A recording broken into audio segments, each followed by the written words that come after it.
Look at the labels on the medications you take.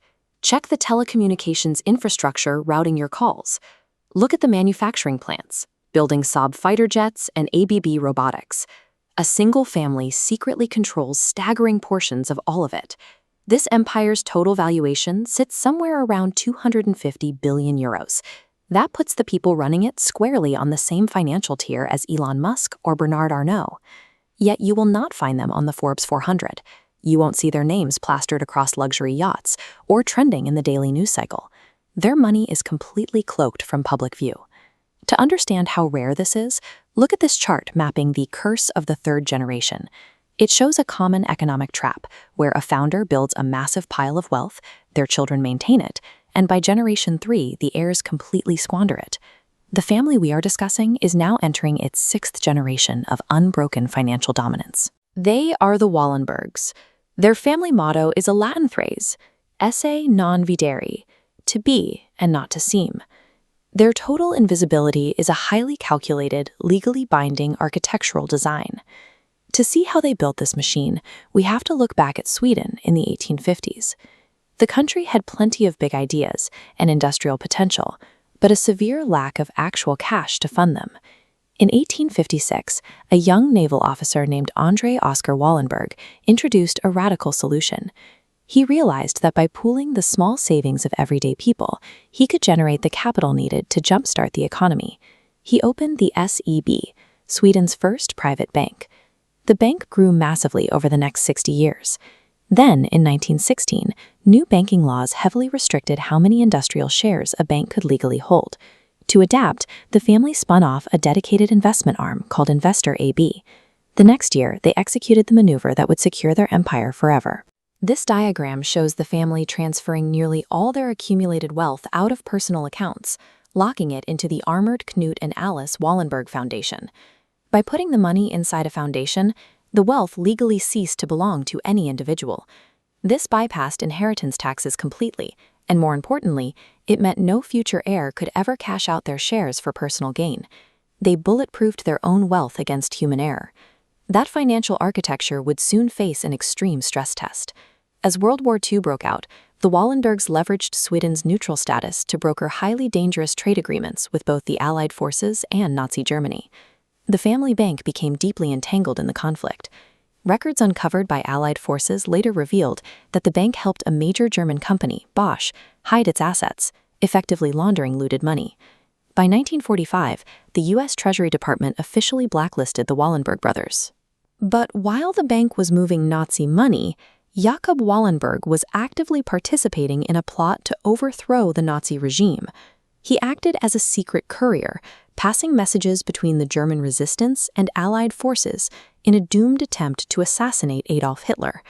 At the exact same time, Jacob's nephew, Raoul Wallenberg, took on a mission in Budapest.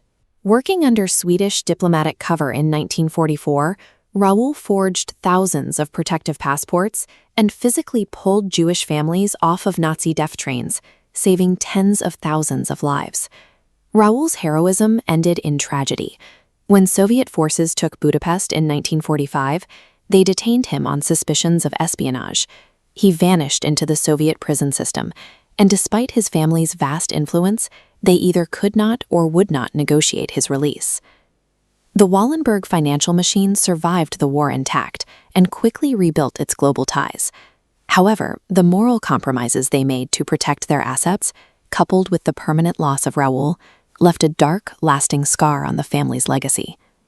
Fast forward to the 1970s.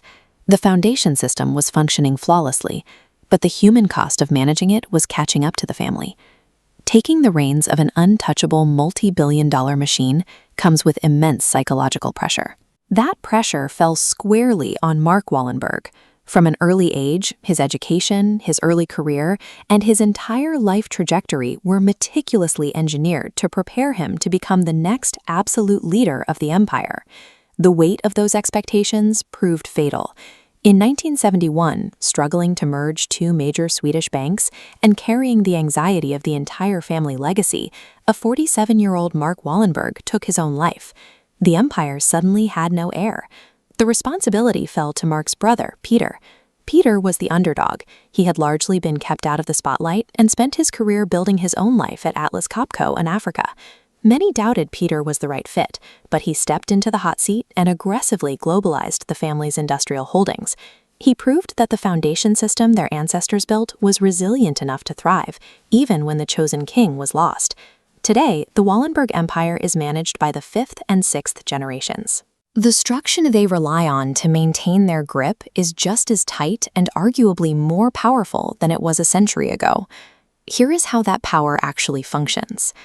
This diagram illustrates the family's extreme financial leverage. The inner gear represents about $30 billion locked securely inside their foundations.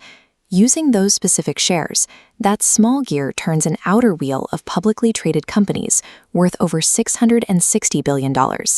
By legally mandating that profits fund scientific research, the wealth is shielded from heavy taxation, maintaining corporate control without hoarding taxable cash.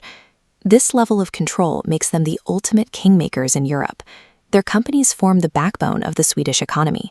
Every political administration, left or right, knows that attacking the Wallenbergs effectively means attacking Sweden itself. The Financial Times has called them the best-paid charity workers in the world.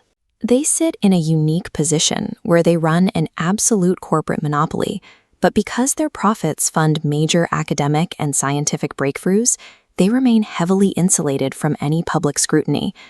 The Wallenbergs have solved the problem of generational decay. True, multi-generational power in the modern world isn't achieved by flaunting billions on a rich list. It is achieved through strict discipline, flawless institutional architecture, and the mastery of remaining completely invisible. And subscribe for more deep dives into the systems that run our